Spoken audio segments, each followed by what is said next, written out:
Hello मेरे प्यारे बच्चों, स्वागत है आपका अपने खूबसूरत से चैनल अपनी पाठशाला में। आज का जो हमारा लेक्चर है वो है ओम्स लॉ। उसका प्रैक्टिकल डेली लाइफ में यूज कहाँ होता है वो देखेंगे। रेजिस्टेंस क्या होता है, रेजिस्टेंस और रेजिस्टिविटी में क्या डिफरेंस है, जिस चीज को लेकर के बहुत कंफ्यूजन होती है बच्चों को, आज सारी कंफ्यूजन हम दूर करेंगे अपनी क्लास में। और मैं प्रॉमिस करता हूं आज के बाद आपको ओम्स लॉ से कोई डाउट नहीं हो सकता। लेकिन सबसे पहले वीडियो देखने से पहले आप एक काम करें, एक कॉपी और पेन लेकर के बैठे, क्योंकि आपका हैंडआउट नोट्स ही आपको एग्जाम के टाइम पे काम आएगा।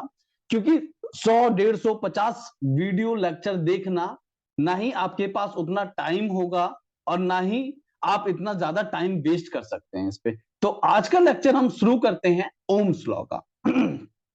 सबसे पहले ओम्स एक क्या था? ओम्स एक साइंटिस्ट का नाम था जिसने पोटेंशियल डिफरेंस और करंट के बीच में एक रिलेशन बताया था।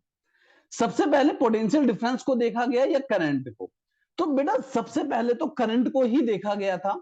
आज से कई साल पहले जब आप बादल आपस में टकराते थे तो वहां पर हम देखते थे कि इलेक्ट्रिसिटी जनरेट होती थी। उसके बाद बहुत सारी चीज डेवलप हुई और हमारे घरों में लाइट पहुंची। तो जो लाइट हमारे घरों में पहुंच रही है यानी करंट, वो करंट जो है वो डायरेक्टली प्रोपोर्शनल थी पोटेंशियल डिफरेंस का। बेटा ये जो करंट है इसका सोर्स क्या है? इसका सोर्स है पोटेंशियल डिफरेंस यानी बैटरी। जितनी बड़ी बैटरी होगी उतना ज्यादा पोटेंशियल डिफरेंस होगा। बड़ा सिंपल सा है। तो यही एक रिलेशन बताया गया कि पोटेंशियल डिफरेंस यानी V, that is potential difference, वो डायरेक्टली प्रोपोर्शनल होता है करंट के। यानी जितनी ज्यादा बैटरी है उतना ज्यादा पोटेंशियल डिफरेंस है। Very simple. इस डायरेक्टली प्रोपोर्शनल को हटा करके हम एक कांस्टेंट लगाते हैं जिसको हम कहते हैं R। और ये क्या हो जाता है? V is equal to R I. V क्या है? यहां पर V है मेरे पास पोटेंशियल डिफरेंस। क्या है बेटा? Potential difference. R क्या है मेरे पास? यहां पर रेजिस्टेंस। अभी हम बात करेंगे कि रेजिस्टेंस होता क्या है, इस पे भी बात करते हैं। और I क्या है मेरे पास? I है मेरे पास करंट। क्या बेटा? करंट। पोटेंशियल डिफरेंस की यूनिट होती है वोल्ट, करंट की यूनिट होती है एम्पियर, और आर जो है रेजिस्टेंस उसकी यूनिट होती है ओम। इसमें भी बात करेंगे। सबसे पहले हम ये समझते हैं ये रेजिस्टेंस होता क्या है।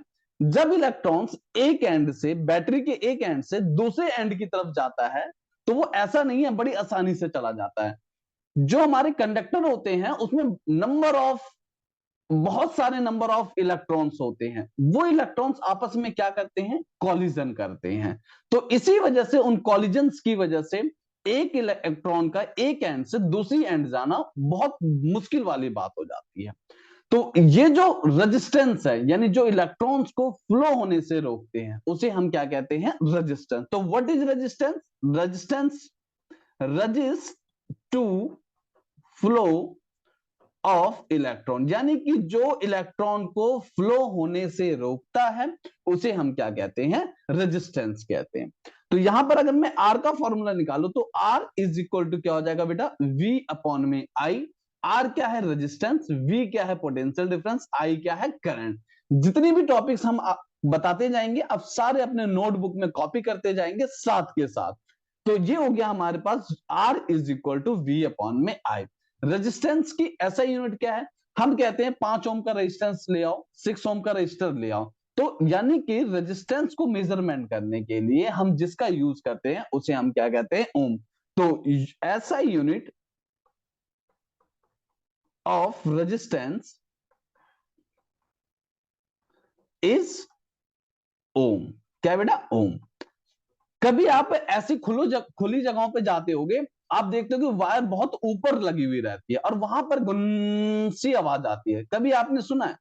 या फिर आप चार्जर यूज करते हैं या फिर कूलर यूज करते हैं या कई सारे मोटर्स यूज करते हैं तो आप देखते होंगे वहां पर हीट हो जाता है, वो गर्म हो जाता है। एक्चुअल में गर्म क्यों होता है? एक्चुअल में गर्म होता है वो रेजिस्टेंस की वजह से। किसकी वजह से होता है बेटा?